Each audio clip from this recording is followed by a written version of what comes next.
In a world where healthcare is prominent, pharmaceutical companies wield power. Today, we will unravel the intricate web spun by these giants.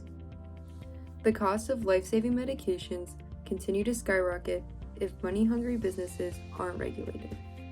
Let's interview one of those representatives right now. Hello, I'm here with businesswoman Miss Buddies. and she's the proud owner of Relief X. So what do you do with the profit and the money that you make from the medications? So thank you for having me. 60% of our profit goes to advertising, 30% goes to product research and development, and 10% goes to manufacturing. Oh, so you give majority of your money to advertisement. Yes. Why not, manufacturing and making your product as best as you possibly can?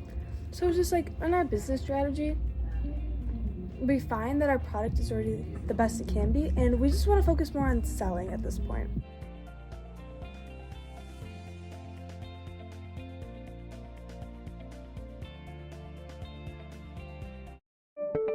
Are you tired of letting pain control your life?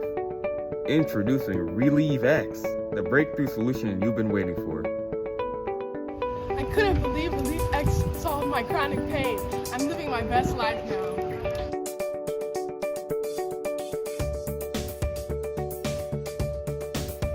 I've tried other products, but none compared to the relief I get from Relief X. It's a game changer. Don't let the pain hold you back. Choose Relief X because everyone deserves a life without limits. Side effects are headaches, hunger, abdominal pain, liver damage, cancer, paralyzation, heartburn, bloating, nausea, blurred vision, stomach cramps, and dizziness. The medication advertised in that commercial is a highly addictive painkiller and should not be advertised to the consumers, but rather be advertised through medical journals to the doctors who are prescribing the drugs. I'm here with a former addict of the medication Relief X. Let's hear her story. I just had back surgery and I was watching TV and it was telling me about Relief X. So I went to my doctor and my doctor willingly gave me the drug. Now I'm recovering and I lost my house, my kids, and my job. Pharmaceutical companies are bribing doctors into selling their medications to patients. We think that Relief X is guilty of this, and we're going to be interviewing a doctor to see if it's true that pharmaceutical companies do bribe doctors. Hi, I'm here with Dr. Addie. Hi. And we're going to be interviewing her about her profession. So, do you ever get bribes from pharmaceutical companies to sell their products? Yes, all the time. It's getting out of control. No. Do they ask for certain prices? Is it high or low? They're pricing them very high and they want us to sell just their prescription of it. Oh, jeez. Yeah. Okay, now that we've discussed on direct-to-consumer advertisement, let's talk about research and development and what the business strategies and profits are being done with. So let's interview a scientist from Relief X. I'm here with scientist Frederick. Hey. And we're going to unveil the dark side of research and development in pharmaceutical companies. That's right. So, who's in control of what you research and develop? The businessmen of pharma control profits and what researchers and developers do. Oh, so they control where the money goes? That's exactly what happens. So you just do whatever they tell you? Sadly, yes.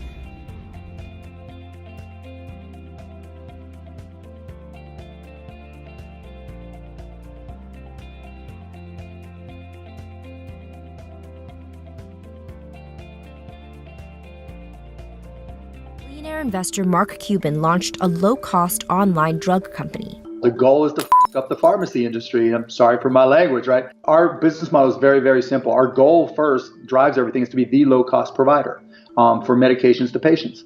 The company sells over 200 generic drugs in partnership with a digital pharmacy.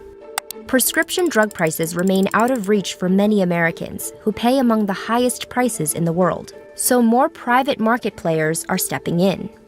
This leukemia medication goes for about $2,000 at many pharmacies. Cuban's company sells it for as low as $17.10. Patients want the medication they need at the lowest possible price. Period. End of story. That's not what these vertically integrated companies are providing. They may say so, but that's not what's happening. Still, the Mark Cuban Cost Plus drug company, or Cost Plus, faces challenges in a consolidated drug market. It also remains limited in the medications it can offer. So how is Cuban's company able to offer such steep discounts? Which patients will benefit the most? And could businesses like his actually disrupt the healthcare industry? There's usually not a straight line between the list price a drug maker charges and the price patients pay at the pharmacy counter. The drug supply chain can be complicated, containing multiple parties who all negotiate to purchase, sell, and provide rebates for drugs. Cuban's business model works in large part by circumventing this drug pricing model. America, unlike other rich countries, doesn't really give the government a role in negotiating prices on behalf of its citizens. It is a much more fragmented market. So you have all of these individual players trying to negotiate prices on behalf of their employers and no real sort of insight into how much the other guy is paying. One way Cost Plus is able to lower the price of prescription medication is by removing insurance plans and healthcare industry middlemen, known as pharmacy benefit managers, or PBMs. Nearly 80% of U.S. prescriptions are managed by 3 PBMs. PBMs manage prescription drug benefits on behalf of health insurers and large employers.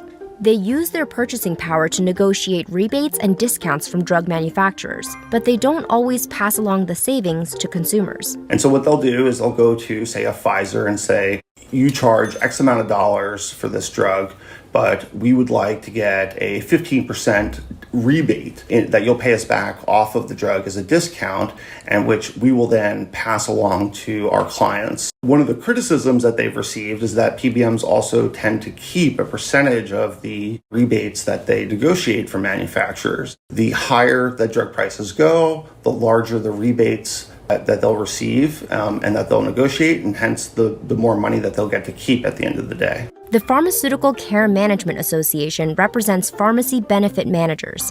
In a statement, its spokesperson said, PBMs pass the vast amount of rebates negotiated from drug manufacturers along to employers, health plans, and other sponsoring health insurance. To get around these inflated drug costs, Cost Plus cuts out third-party PBMs by making it a cash-only pharmacy, meaning no health insurance plans are allowed.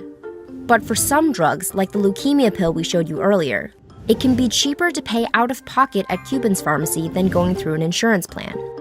Insurance companies want you to work within their world. So their logic is, look, if you want access to all of our customers, you're going to have to play the game, which is what other companies that have tried to do the same thing we're doing have faced. And so we're just saying, nope, we're not going to play that game. So how exactly are Cost Plus drugs priced? The company sets its rates by negotiating directly with the drug manufacturer and then adding a 15% markup, a $3 fee for pharmacy labor, and a $5 shipping cost.